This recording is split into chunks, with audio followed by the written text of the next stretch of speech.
brutal controversy as the French national team has few actual French players. This was their lineup against Senegal. Do you notice anything unusual? Well, it turns out that here it says, Africa comes to a standstill. France and Senegal make their World Cup debut this afternoon at 4 p.m. in a new edition of the African Classic. Yeah guys, if you look at it, this is crazy. I mean, practically everyone is African except Rabiot and Theo Hernandez. But here's the thing. Theo Hernandez is of Spanish origin. In fact, he grew up in Spain, spent his entire childhood, adolescence and youth there. He was trained there, started in the youth teams of Rayo and Atletico de Madrid. It's no joke guys, but in the end, he ended up choosing to play for the French national team. But here's something important. Theo Hernandez was actually born in France. That's why he was able to play there. Now, Rabiot seems to be the only 100% French player on this list. Just imagine that. That's all I'm saying. This was something unthinkable quite a few years ago.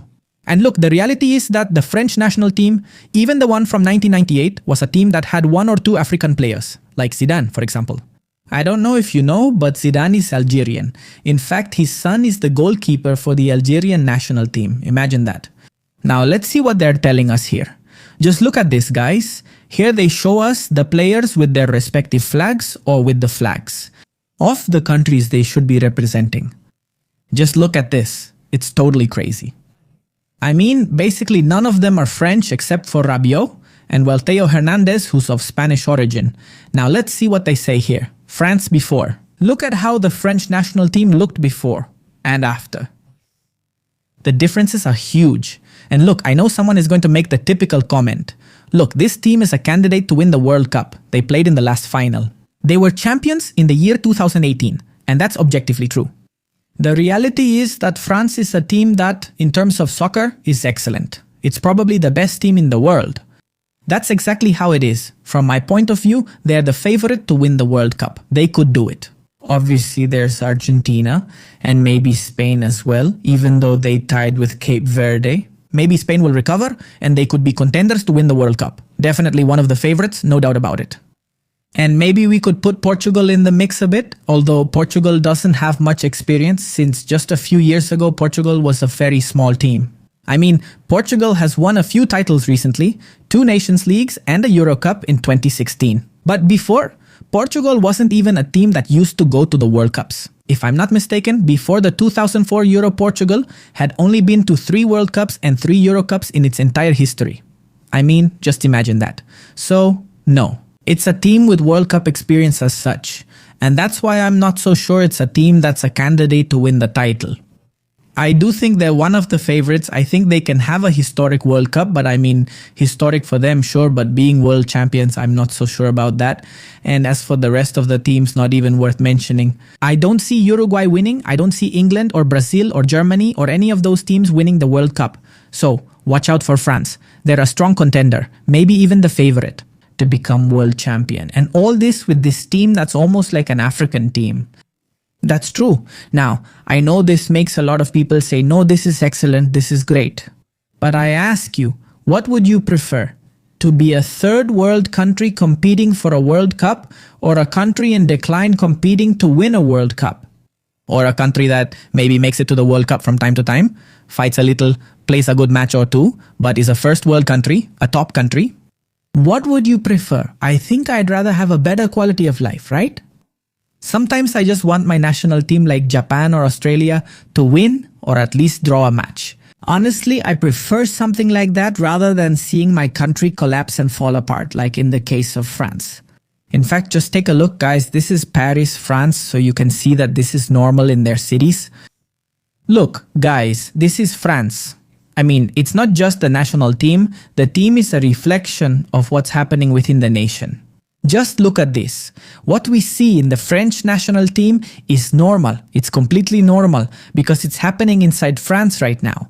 It's even reached a point where the Japanese themselves are making fun of this. Look, Japanese nationalists are sharing a recent video from Paris, France. Let's check out Paris, France. Pay attention and look at this.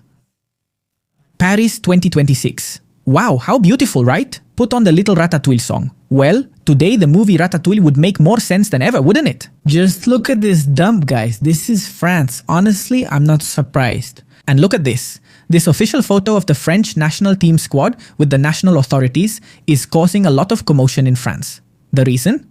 Kylian Mbappé is standing in front of Emmanuel Macron, the president of the nation. Actually, that's the biggest controversy for the French, but I see something much more serious here, much more concerning. And I think we all realize that for me, this is not the French national team.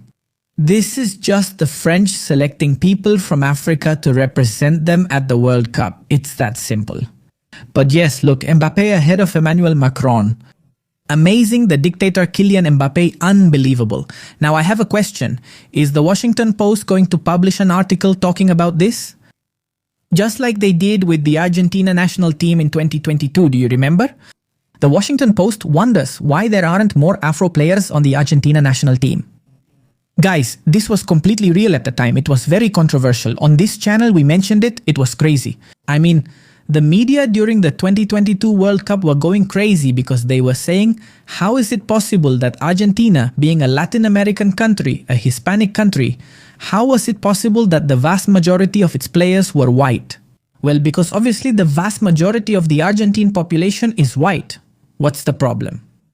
Now, it catches my attention that they never ask those questions about the French national team, when that's actually something a bit strange, I think, right? Because supposedly the French, well, it's Europe, guys. I mean, I don't even have to explain it. We all know that this is really an anomaly, unlike what's happening with Argentina.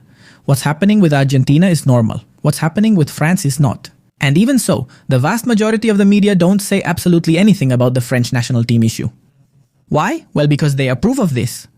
And because being against this is politically incorrect. Incredible, but true. Now, there's an interesting fact. Surely you noticed that in the match between Japan and the Netherlands, the Japanese goalkeeper, Shion Suzuki, well, there you have it. You know, he's black. Look, the Japanese national team is quite a homogeneous team, and that's why at the time, seeing Shion Suzuki like that obviously drew a lot of attention. Many people said, how is this possible?